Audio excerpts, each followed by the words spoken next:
आज हम देश की बात में बात करेंगे देश के जाने माने वकील प्रशांत भूषण जी से। प्रशांत जी, आपका स्वागत है हमारे इस खास कार्यक्रम में। Thank you. सबसे पहले आपसे जानना चाहेंगे कि जो जेएनयू विवाद एक हुआ, उसके बाद जेएनयू के स्टूडेंट प्रेसिडेंट यूनियन के प्रेसिडेंट कन्हैया कुमार पर देशद्रोह का चार्ज लगा के उसे गिरफ्तार किया गया। अभी तक जमानत उसकी नहीं हुई है। इस पूरे मामले को आप किस तरह से देखते हैं? देखिए,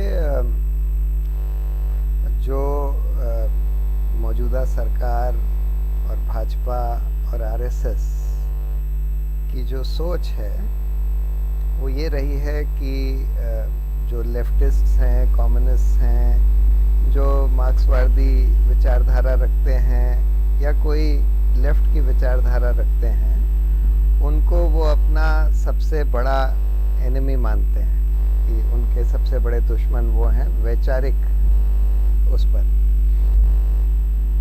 और इस वजह से, क्योंकि जवाहरलाल नेहरू यूनिवर्सिटी इस देश की सबसे प्रतिष्ठित यूनिवर्सिटी है और उसमें बहुत सारे इंटेलेक्चुअल्स निकले, बहुत सारी सोच निकली।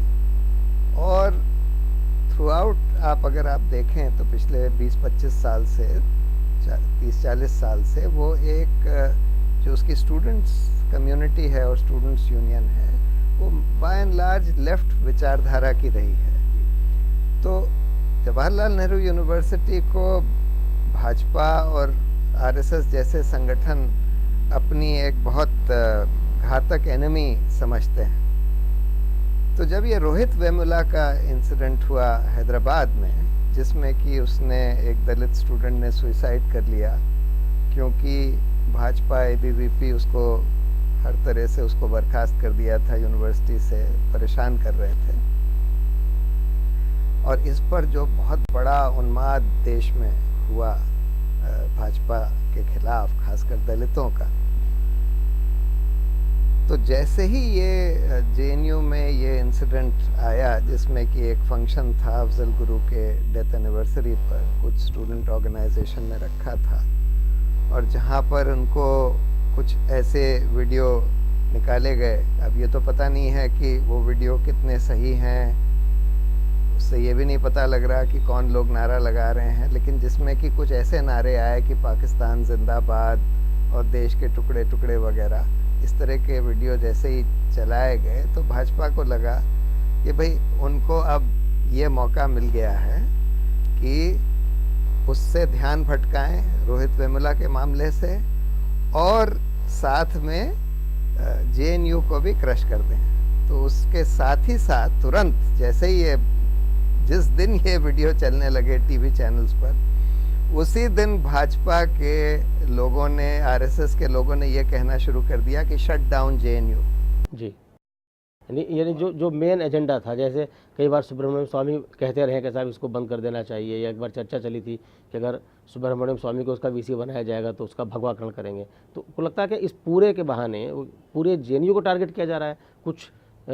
कुछ छात्रों ने अगर देशद्रोही नारे लगाए भी हैं, देश के खिलाफ नारे लगाए हैं, जो कि अभी अदालत में साबित होना बाकी है, तो क्या उसके बहाने जेएनयू को पूरी तरह टारगेट किया जा रहा है? नहीं, आज तो सिर्फ जेएनयू को ही नहीं, जेएनयू के समर्थन में जो लोग खड़े हुए हैं, कन्हैया कुमार के डिफेंस में जो लोग खड़े हुए हैं, सबको टारगेट किया जा रहा है। कहा जा रहा है कि जो जेएनयू के समर्थन में, कन्हैया कुमार के समर्थन में जो खड़ा है वो एंटी नेशनल है। पटियाला हाउस में जो ये उन गुंडे वकीलों ने जो हमले किए, वो यही तो कह रहे थे कि तुम लोग जेएनयू से हो, तुम लोग जेएनयू के समर्थक हो।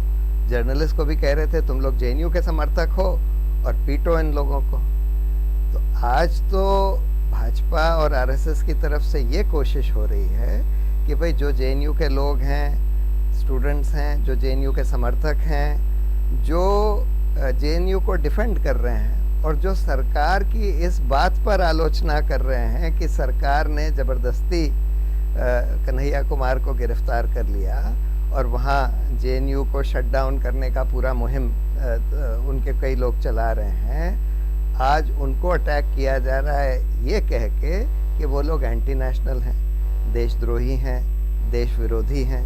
यानी कि भाजपा की समझ ये है कि जो गुंडे लोगों के ऊपर हमला करें, जो हत्या करें, जो रेप करें, जो भ्रष्टाचार करें, अगर वो झंडा लेकर बस भारत माता की जय कह दें, तब फिर वो तो सबसे बड़े राष्ट्रवादी हैं। लेकिन जो लोग अपने ज़िंदगी भर जनहित के लिए काम करते रहे हैं, अगर वो इस तरह के जिन लोगों को ज़बरदस्ती प्रताड़ित किया जा रहा है, जैसे कि ये कन्हैया कुमार वगैरह, उनके हक में कुछ बोल दें, जेएनयू के हक में कुछ बोल दें, उनको देशद्रोही कह दो।